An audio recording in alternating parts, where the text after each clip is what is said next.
Hey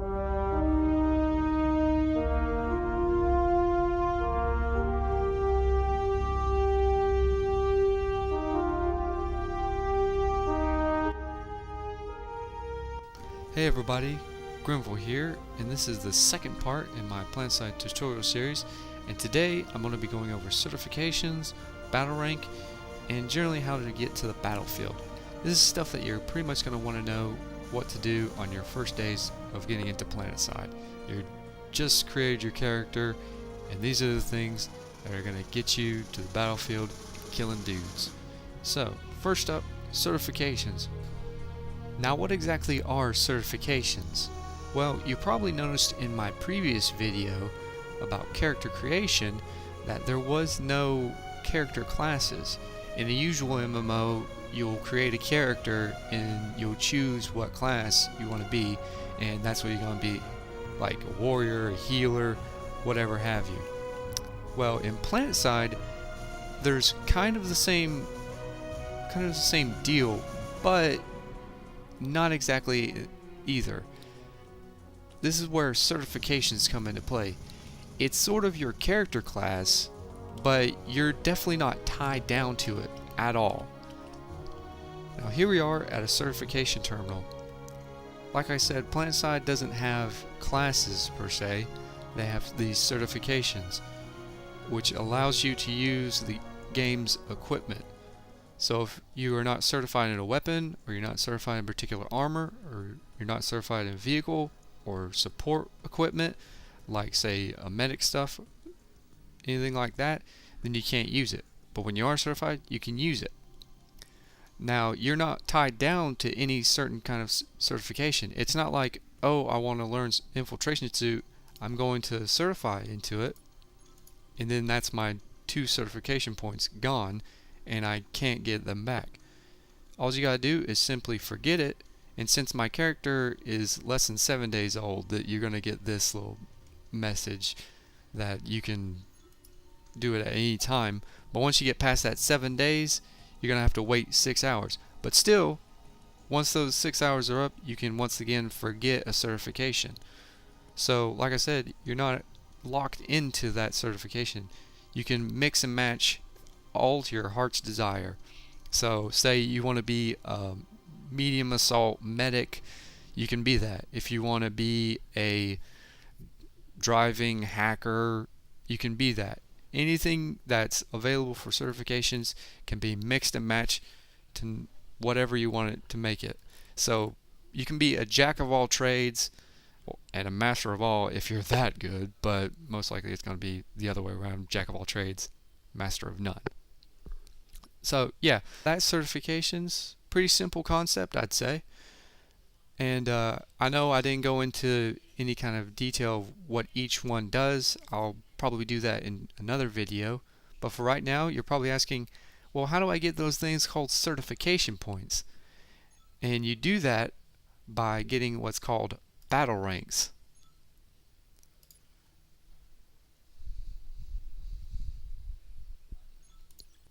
Now, battle rank is essentially your level. You can go all the way up to battle rank 40, and each level you gain 1 certification point, except for battle rank 6, 12, 18, 24, 25, 28, and then it goes every other level. You don't get a certification point. So with each certification point you can get more certifications. You also when you gain certain battle ranks, your armor will change colors and get a little bit better looking. Right now I'm battle rank 1, so you can't really see how it changes. But either way, how do you gain experience? Well, there's several different types of experience. There's battle experience points, there's command experience points, and then there's support experience points. Now, battle experience points and support experience points are pretty much shared. They're gained different ways, but they are shared in the same way as they go towards your battle rank.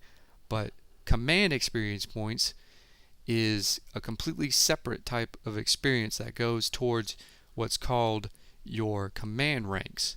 Now there's 5 command ranks, and I'll get into that probably in a different video, but for right now we're just going to be going on battle ranks.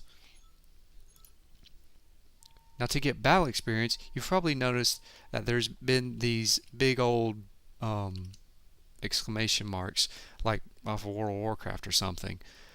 All you gotta do is simply go up to one of these and you'll get a little tutorial on what exactly it is. Like, this is an equipment terminal. But as you can see in the top left of the chat log, you can see that I gained 100 experience points from that. Now this varies from tutorial to tutorial what you're going to see, but pretty much each equipment is going to give you about 100 experience points, or upwards of 300 experience points. Now you also gain these little tutorial experiences from looking at any type of weapon that you haven't held in your hands before. So as you can see, I pulled up my pistol, I got 100 experience points. Pulled up my knife, I get 50. A little different, I guess it's just a knife, whatever. But still, I gain the experience. Now, I highly recommend that you just simply go into the, if I can find it, the virtual reality training area, and just picking out each weapon that your Empire can possibly get and going into any vehicle that your Empire can use, and you'll be getting experience for that, and you'll get several battle ranks for that. So pretty sweet deal. You don't really have to do anything other than just go up to stuff and look at it, and let's see, yep, you'll just get the experience. Pretty simple. Now the other ways to get battle experience is going to take a little bit more effort than just walking up to things that you haven't seen before. There's killing enemies, which this is a first-person shooter. If you weren't getting into that, I mean, I don't know why you're here. And capturing bases. Now, I'm going to go over how to capture bases and base layouts and all that in a separate own video. So, for now, I'm pretty sure you know how to kill enemies. You pull out your gun and shoot till they're dead. And that's pretty much it for the battle experience. Now, support experience is gained, well, through supporting other players. You gain it in a way that if you say you're a medic, you heal someone or revive someone and they go off and they kill someone, you get a little bit of that shared experience points that they're gaining as well. Or say you have an AMS, everybody that's going to be spawning in that AMS, you're going to get a little bit of that support experience for that. And like I said, support experience goes towards your battle rank. So if you're going to be wanting to be a medic, you don't want to get into the nitty gritty, although if you're a medic you're still going to be out in the front lines. Let's say you don't have the skills to kill. You still can just be a medic, or you're going to be an engineer and you heal a tank and that tank goes off and shoots some dudes and you get a little bit of that shared experience. So if you don't want to be, I guess, a complete combat role, you can just use the support experience. And with that, we're going to get out of battle ranks and certification points and all that kind of technical stuff, and we're going to get into what you really came for Planetside, getting to the battlefield. Now, as you can see, I'm waiting on what's called a heart. Now, when you get into a heart, as you can see, you have to wait a few minutes for it to get back.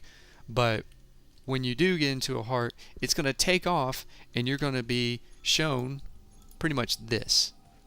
All the continents and the caverns. Now, you can't get into a cavern by using the heart, but any of the battle continents that are not Empire controlled or pop locked, and we'll get into that a little bit later, you can get into this using the heart.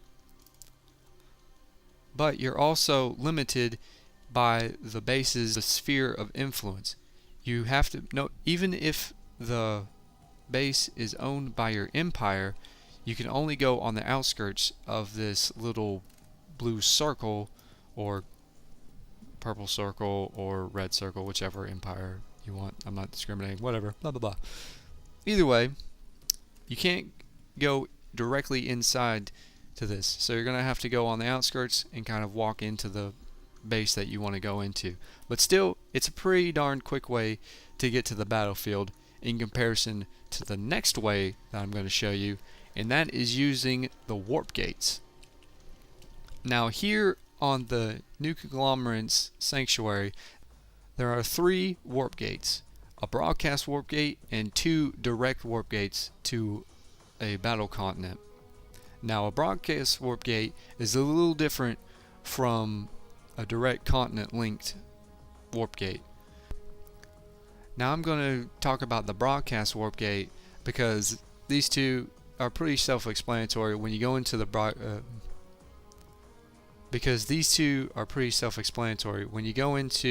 warp gates. They take you to the warp gate's namesake. So Amherst warp gate takes you to Amherst.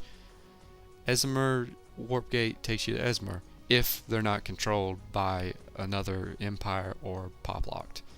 So I'm going to just run over to the broadcast warp gate here, and I'll cut out this little walking area because it takes a little bit longer. We could have used the heart just to go where we want to, but like I said, I'm going to show you how to go to the battlefield all the ways that are possible. Oh, as you can see, I came up to a warp gate, and as you can see, I gained a battle rank because all the experience that I had gained from the tutorial experiences allowed me to get a new battle rank. So yeah, I'm just going to go towards the warp gate again, and like I said, I'll cut this out. Now here I am in the middle of a warp gate, and I'm just going to take a few seconds to explain the warp gate itself.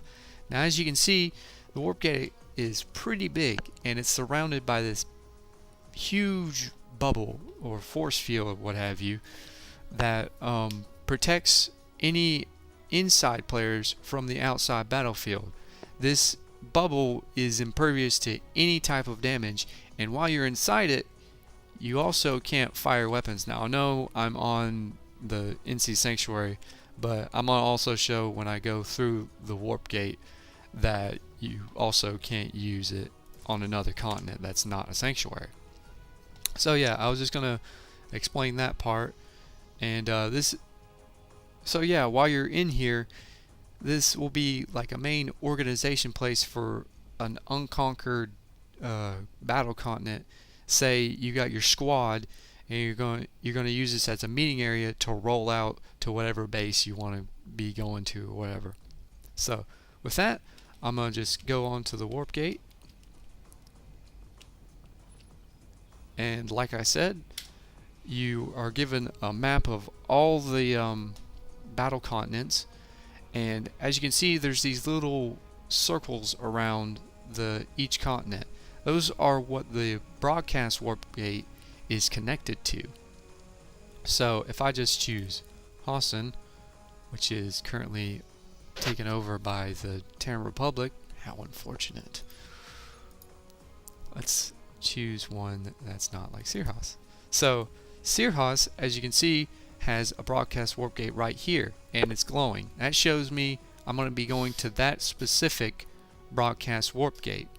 Now if I had gone into a direct warp gate, like Sershan warp gate or whatever, that would take me to Sershan directly. I can't choose which battle continent I want to go to. I'll only go to that specific battle continent that has the name on the warp gate. So I'm just going to go through the broadcast warp gate, and of course you're going to load up.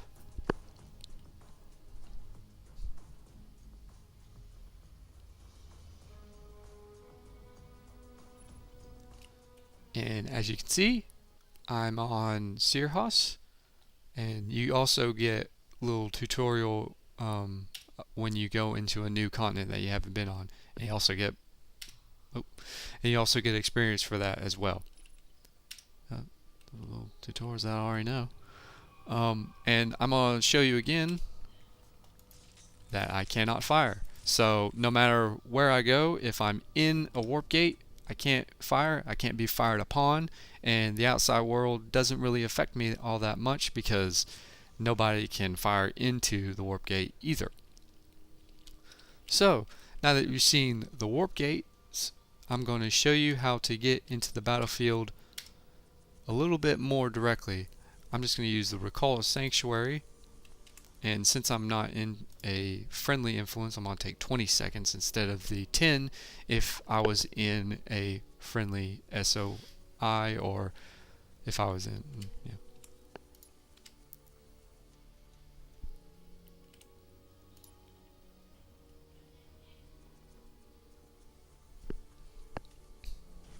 Now here I am back at the new conglomerate sanctuary, safe from all the other stuff, even though I was, like I said, I was in a warp gate, so I was safe there anyway. But either way, I'm going to show you the last way to get into the battlefield. I'm just going to get into my heavy infantry loadout. By the way, when you start, this is an equipment terminal. Probably should have told you that. These are my favorites. You have loadouts already preset. You have two loadouts already set: the light infantry, vehicle driver, and the heavy infantry. So yeah, either way, I'm gonna go outside, look at the sky, and I'm gonna use a more direct way, and I'm gonna choose instant action. Now when I hit instant action, this is going to take me directly into the fight that my empire is at. Now it's a little bit random on exactly where it is, but if you hit instant action, you're going to be near a battle pretty much. So I'm just going to hit instant action, and 10 seconds once again. It's not instant, but it works. And oh, we're going right back to Searhouse. And it's going to spawn me either in a tower that my empire owns, or it's going to spawn me in a base that my empire owns. So with that, I'm going to end this video, and I hope you enjoyed it. If you did, please hit subscribe, and also please tell your friends about this game, because the more people we have playing, the bigger the battles, and the more fun that will be had by all. Even if you're on a different empire than the new conglomerate, I won't hold that against you. But either way, I'll be having more videos coming up hopefully soon, and I hope you have a good day. Oh, one more thing I almost forgot about. I put this into the description of my last video, but I thought I might as well put it into the actual video, this one. Coming up in July 1st is Planetside 1 Day. This is a community held event, but also Sony Online Entertainment has seen to give whoever has had a Planetside 1 account, no matter for how long, if you came into Planetside for 1 day and deactivated your account right away, you now have 30 days free. So if you want to come back, choose to come back on Planetside 1 day is the best time to come, because hopefully we're going to have huge battles. I've already seen a bunch of huge battles already. That reminds me of the old days, and I love that. Plenty of population locks and all that good stuff. But hopefully on Planetside 1 day, we'll have just, it'll be blown completely out of the water, whatever we've had before this. So yeah, come to Planetside 1 day, and hopefully stay so we can continue having these big battles. And I'll see you again. Bye.